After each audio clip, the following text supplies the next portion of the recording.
Oh, the first Monday in March. Spring is just around the corner.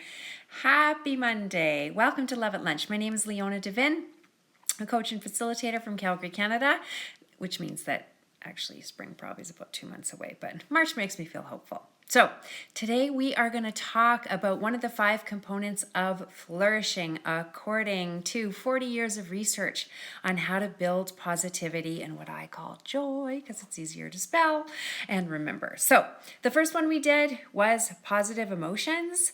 The next one we did was engagement. So involving yourself in something that you're interested in doesn't mean you're super good at it. Helps you lose track of time, all the good things. So, and then the middle one of the 5 is developing healthy relationships. We as mammals are meant for connection. Now, I know I've heard some jokes since the vid has started that introverts are like, oh, it's the best thing that happened to me. I work from home, less people bother me.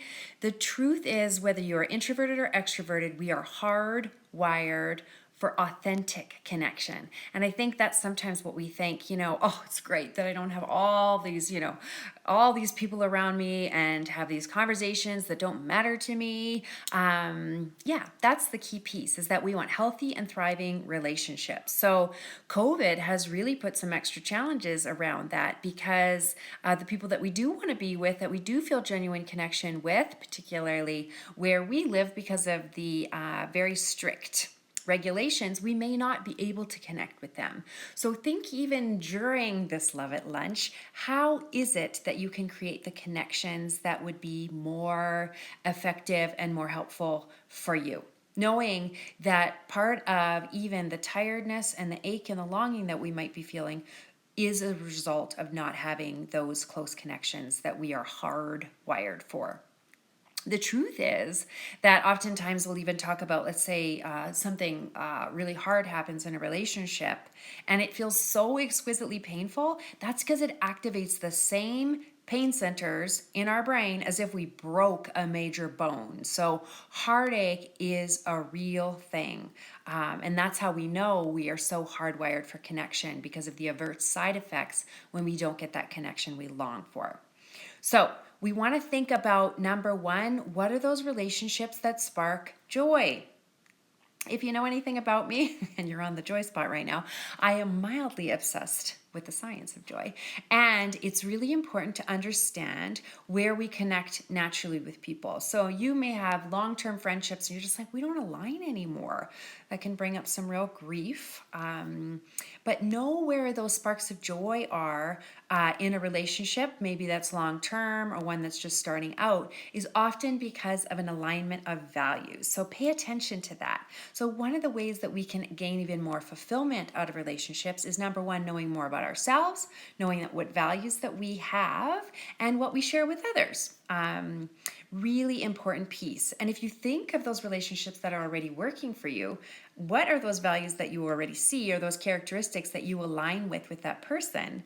And if there are some relationships that do spark joy, but you have not been attending to those relationships, then what can you do to invest more in the relationships that spark joy for you? Knowing that joy is birthed when we are living at our truth and being genuine with what matters to us. The other piece is that we want to be willing to show up and ask for what we need. A relationship killer is when we can't be genuine and ask for what we want. So it's important that we be transparent about our needs and our wants in relationships, and to not hide those away from the person that we are trying to connect with. That automatically is going to erode the connection in that relationship. And if you have a partnership of some type, consider spending some time investing in that partnership. And again, because of COVID, you might be thinking, oh, we can't really go on dates, or what do we talk about? There's some great apps. I'll be posting that in my blog this week. If you aren't on my blog, I will post a link and you can get on that. But thinking of ways that you can reconnect, even 20-second hugs, 6-second kisses, all of these, the science around the timing is a weird thing. I often post about doing a State of the Union, so just a weekly check-in, starting with what's going well in the relationship, 5 things you appreciate about your partner. Is there anything unresolved that you could talk about when things are not heated up? And asking your partner how you can make them feel loved. You don't just need an intimate partner to do that. You can do things like, let's say you run a team. Maybe don't say, how can I make you feel loved this week? They'll think you're a bit of a weirdo. But think about, hey, let's start this and let's talk about what's going well on our team. Let's talk about some things we appreciate about each other. What are some challenges, anything that's unresolved or anything that we can be working towards or on that maybe slipped through the cracks, and how can we show support to each other this week? Relationships matter. They are visceral to us as human beings. So doing what you can to invest in the relationships that spark joy for you, and the relationships like work relationships that are going to happen regardless, investing in what you can do to be more positive is really, really important. So thank you for joining me for Love at Lunch. And think of what you can do to bolster your relationships, stay connected to those that spark joy for you, knowing that healthy relationships are really what bolsters flourishing, connection, and a sense of joy. Lots of love to you this week.